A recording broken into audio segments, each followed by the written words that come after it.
शर्लिन, बहुत बहुत स्वागत है आपका न्यूज नेशन पर। और देखिए, हम लगातार खबर दिखा रहे हैं कि बॉलीवुड से कैसे एक एक कर बड़े बड़े नाम सामने आ रहे हैं और खुलासे हो रहे हैं। ड्रग्स के इस पूरे सिंडिकेट का खुलासा हो रहा है, ड्रग्स रैकेट का खुलासा हो रहा है। सबसे पहले शर्लिन, मैं आपसे जानना चाहता हूं कि आप इस ड्रग्स रैकेट के बारे में हमारे दर्शकों को क्या बताना चाहते हैं। आप क्या जानते हैं, कहां कहां आपका एक्सपीरियंस रहा है जहां पर आपने ये अनुभव किया हो कि लोग ड्रग्स लेते हैं, वो कौन कौन से लोग हैं?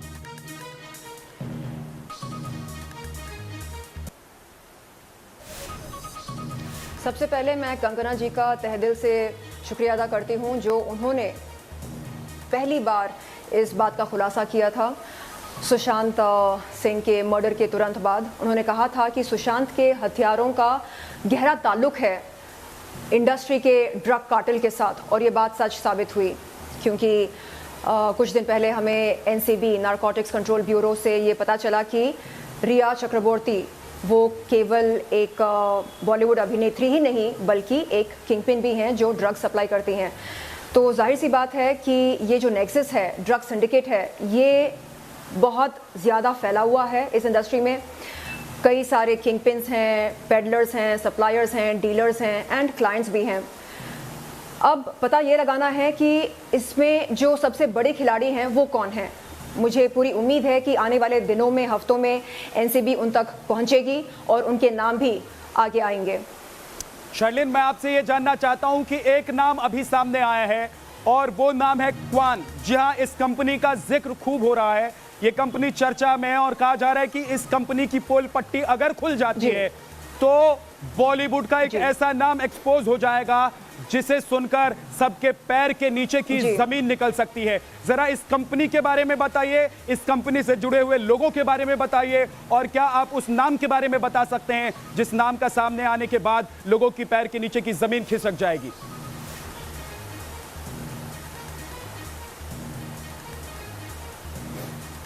जी, क्वान का जो फाउंडर है अनिर्बन, वो दुनिया का सबसे अश्लील गलीज इंसान है। वो इसलिए क्योंकि वो जब बुलाया था मुझको, मैं गई थी ये सोचकर कि चलो दीपिका पादुकोण का मैनेजर है, अच्छा बंदा होगा, जेंटलमैन होगा, रिस्पेक्टफुल बंदा होगा, ये सोचकर मैं गई। लेकिन वहाँ जाने के बाद उसका बिहेवियर देखकर, उसकी गंदी बातें सुनकर मैं समझ गई कि दुनिया का सबसे बड़ा हौला इंसान है वो। जो इंसान एक टैलेंट से पूछता है, मैं आपके ब्रेस्ट को टच कर सकता क्या? क्यों करते हैं? नहीं, ये रियल है, फेक है, ये मालूम करने के लिए। क्यों? ये मालूम करके क्या उखाड़ लोगे? व्यूअर को तकलीफ होती, दर्शक को तकलीफ होती। हाँ, अगर मान लो कि रियल नहीं है, मान लो हाइपोथेटिकली, दर्शक को तकलीफ होती क्या? आंखों को चुभन होती क्या? कई को ये गंदी बातें कर रहे? तो जब मैंने बोला कि क्या सर ये कोई बात होती, ऐसे कोई बात करता टैलेंट के साथ? नहीं, आप बुरा मान रहे, ये बुरा मानने वाली बात है। हाँ, पागल इंसान, ये बुरा मानने वाली बात है। तो नहीं, actually I am in an open marriage, तो ये सब चलता। Open marriage? अरे भाई, तेरी शादी ओपन है, क्लोज्ड है, इससे क्या फर्क पड़ता? हाँ, मुझे क्या फर्क पड़ता? और ऐसी बातें करता तू? दीपिका जब आती तेरे ऑफिस पर ऐसे बात करता तू? बोलता उसको, Deepika can I touch your? उसके शायद दिखते नहीं होंगे तुझको, तो पूछता नहीं है। मेरे दिखते हैं तो पूछता है, हरामी कहीं का। ये कोई तरीका है टैलेंट के साथ बात करने का? बोलना चाहिए था कि देखो, बीवेयर, मैं अश्लील इंसान हूं, मैं गंदी बातें करता हूं, कम एट योर ओन रिस्क। इस तरह की चेतावनी, वार्निंग देनी चाहिए थी उस बंदे को, नहीं दी। और सबका देखो एक पब्लिक इमेज यहाँ पर बना है। तो मैंने ये सोचा कि क्योंकि दीपिका पादुकोण का मैनेजर है तो अच्छा बंदा होगा, रिस्पेक्टफुल होगा, ये सोचकर गई थी। लेकिन उसके बाद जो एक्सपीरियंस हुआ, तौबा तौबा, जिंदगी में कभी ऐसे लोगों के साथ मैं ना मिलना चाहूंगी, ना उनकी शक्ल देखना चाहूंगी। घिनौनी बात करते, अरे मेरे हैं, फेक है, इन बातों का क्या लेना देना मेरे भविष्य के साथ? पूछना चाहिए कि बताओ तुमने कौन सी फिल्में की, किस टाइप की फिल्में करना चाह रही हो, किस दिशा में आगे बढ़ना चाह रही हो, अच्छा फिल्मों के अलावा और क्या करना चाह रही हो, इस तरह की बातें करनी चाहिए। हाँ? शर्लिन, आपके गुस्से को और आपके आक्रोश को हम समझ रहे हैं, लेकिन मैं अपने दर्शकों से जानकारी लेकर माफी के साथ कुछ शब्द जो इस्तेमाल हुए हैं उसके लिए मैं माफी मांगना चाहता हूं अपने दर्शकों को, क्योंकि ये हम जो न्यूज दिखा रहे हैं ये तमाम देश के लोग 130 करोड़ जो हमारे देश के दर्शक हैं वो देख रहे हैं। आप अपनी बात कहिए शर्लिन, आप अपनी बात कहिए। मैं विनती करती हूँ कि उन शब्दों को आप बीप ना करें, उन शब्दों को आप बीप ना करें। मैं विनती करती हूँ कि अब उन शब्दों को आप बीप ना करें। कोई शब्द बीप नहीं हो सकता, किसी को हम एडिट नहीं कर सकते कि इस इंडस्ट्री में क्या क्या होता है। तो शब्दों को बीप किए बगैर, मेरी बातों को सेंसर किए बगैर जैसा मैं कह रही हूं वैसा ही आप दर्शकों को सुनाइए, क्योंकि दर्शकों को मालूम होना चाहिए कि असल में ये इंडस्ट्री है क्या होता है। इस इंडस्ट्री के चरित्र को आप सामने रखना चाहते हैं शर्लिन। मेरा अगला सवाल ये है कि क्वान को लेकर जो चर्चा हो रही है, क्वान को लेकर जो विवाद हो रहा है, उसमें एक ड्रग एंगल भी है। क्या इसके बारे में आप कुछ जानती हैं? इसके बारे में आप कुछ जानकारी दे सकती हैं?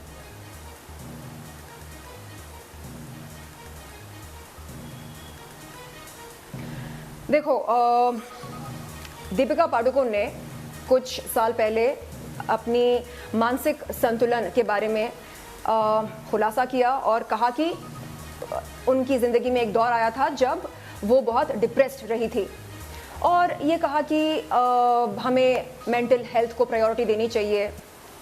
इस बात से हम सब सहमत हैं, बिल्कुल प्रायोरिटी देनी चाहिए मेंटल हेल्थ को।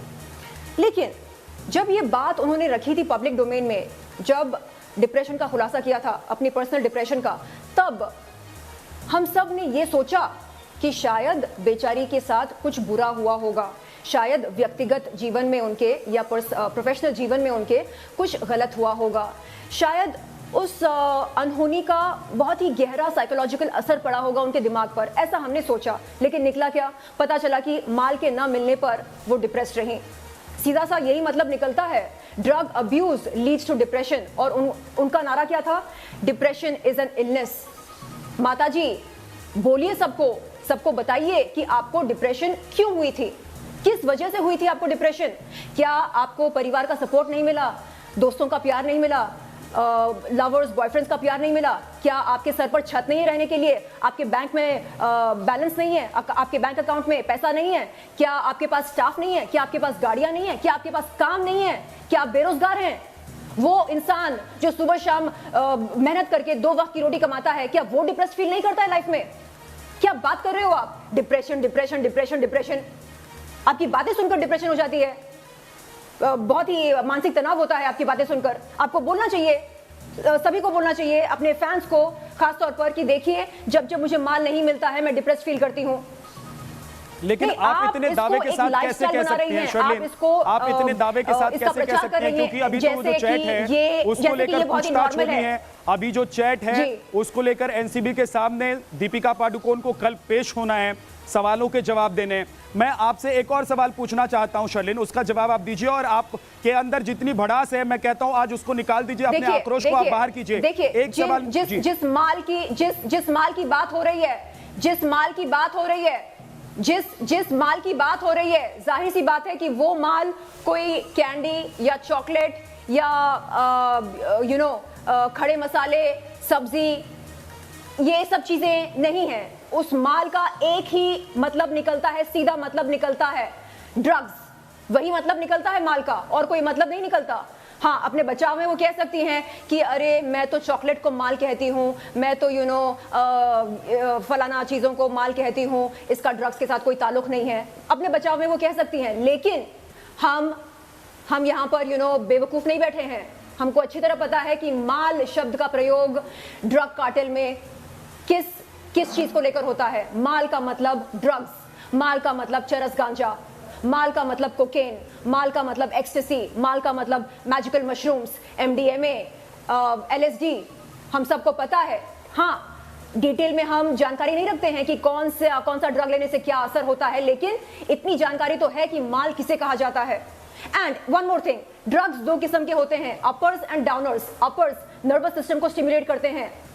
इंसान जब अपर्स का सेवन करता है उसके बाद वो बहुत ज्यादा एनर्जेटिक हो जाता है, नाचने कूदने का मन करता है, सेक्स करने का मन करता है। और जब डाउनर्स लेते हैं, डाउनर्स क्या करते हैं? डिप्रेशन होते हैं, वो नर्वस सिस्टम को एकदम शांत कर देते हैं। ये जो क्वान है, जब बॉडी को ये सब्सटेंसेस नहीं मिलती हैं तो बॉडी लो फील करता है, बॉडी लो फील करता है, डिप्रेशन होती है।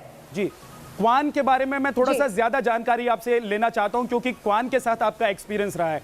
जरा ये बताइए कि क्वान के मालिक से लेकर और क्वान के वो तमाम लोग जिन्होंने कभी पैसा लगाया हो या पैसा लगाने की बात करते हो, क्या उनके बारे में आप कुछ जानकारी दे सकते हैं? क्योंकि देखिए अब इस पूरे कंपनी का नाम, इसके सीईओ का नाम और इससे जुड़े हुए लोगों का नाम सामने आ चुका है ड्रग्स रैकेट में।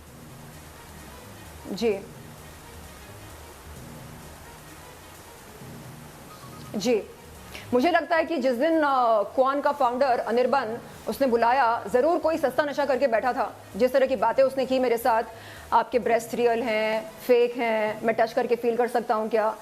इंसान जब होश में होता है इस तरह की बातें नहीं करता, जब होश खो बैठता है तब जाकर इस तरह की वाहियात बहकी बहकी बातें करता है। तो इस बात में कोई ये नहीं है, यानी it is not a shocking revelation कि अरे बाप रे अनिर्बान जो है वो एक नंबर का ड्रगी है। हाँ, ड्रगी है वो, क्योंकि ड्रगी है इसलिए इस तरह की घिनौनी घटिया बातें करता है लड़कियों के साथ। और अब तो खुलासा भी हो चुका है कि उनके टैलेंट एजेंसी के जो टैलेंट्स हैं, जो तमाम टैलेंट्स हैं, एक एक करके रेडार में आ रहे, सबके एनसीबी के रेडार में आ रहे। तो अब ये पता चलेगा कि कौन सा टैलेंट किस तरह का माल लेता, कितनी बार लेता, कब कब लेता, क्यों लेता, ये सारी जानकारी आ जाएगी पब्लिक डोमेन में। ठीक है, अब शर्लिन मुझे एक सवाल का जवाब दीजिए, मेरे एक सवाल का, कि बॉलीवुड की किन किन पार्टियों में आप गई हैं और आपने देखा है कि वहां पर जो सितारे हैं वो ड्रग्स ले रहे हैं, उनके नाम क्या क्या हैं? अगर आपको डर नहीं है, जैसा कि कंगना रनावत ने बिना डरे, बिना रुके, बिना थके, चाहे उनका दफ्तर तोड़ दिया गया हो, उन्होंने कई सारी बातें की, कई खुलासे किए, क्या आप कुछ ऐसे नाम बताना चाहेंगे हमारे दर्शकों को जो अब तक सामने नहीं आए हैं? कुछ ऐसी पार्टियों के बारे में बताना चाहेंगी जिन पार्टियों में ड्रग्स का इस्तेमाल किया गया हो?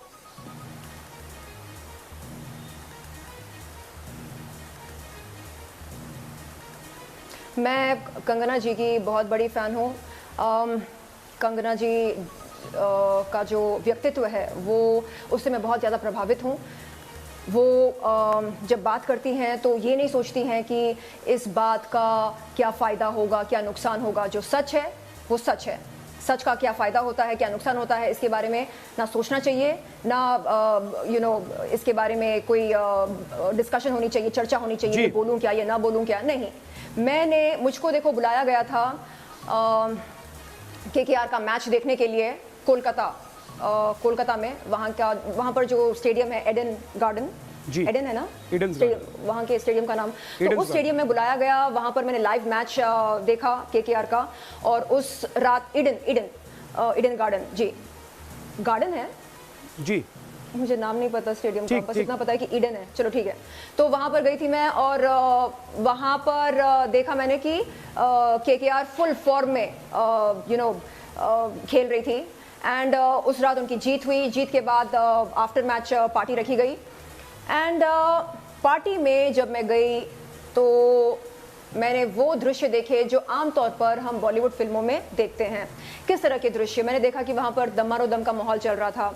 केकेआर के प्लेयर्स थे, उनकी गर्लफ्रेंड्स थी, मिस्टर किंग खान थे, और पता नहीं किंग खान क्यों बोलते हैं, मिस्टर खान शाहरुख खान थे।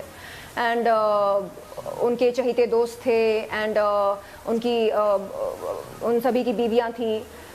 एंड सब सेलिब्रेट कर रहे थे, एंड झूम रहे थे, कूद रहे थे, उछल के डांस कर रहे थे। तो मेरा भी उन सबको देखकर मेरा जोश चढ़ गया, और मुझे लगा चलो मैं भी उछल के डांस करूंगी। तो हम सब ने जमकर जोरदार पार्टी की, एक ट्रेन डांस किया हमने, ऐसे चू चू चू चू चू बनाकर क्रिस गेल के साथ। और जोश में आकर क्रिस गेल ने अपनी कमीज़ निकाली, और उसकी कमीज़ मैंने हाथ में लेकर ऐसे चल मेरी धन्नो, उस टाइप का ये किया, उस टाइप की हरकत की। तो वो सब करने के बाद बहुत पसीने छूटे, और पसीने छूटने के बाद मुझे लगा चलो वॉशरूम में जाकर ज़रा फ्रेशन अप होते हैं। वॉशरूम का दरवाज़ा खोला, खोलते ही जो नज़ारा देखा मैंने, ओ माय गॉड, ऐसा लगता है कि ये क्या है, क्या मैं किसी फिल्म के सेट पर पहुंच गई हूँ? बॉलीवुड स्टार्स की बीवियां व्हाइट पाउडर स्नॉट कर रही थी, और कुछ पदार्थों का सेवन कर रहे थे। जिनकी शक्ल आप पहचानती थी, वो कौन लोग थे, उनके नाम क्या थे? मैं शायद गलत जगह पर आ गई हूँ। फिर जी मुझे अच्छी तरह याद है, मैंने किन के चेहरे देखे हैं।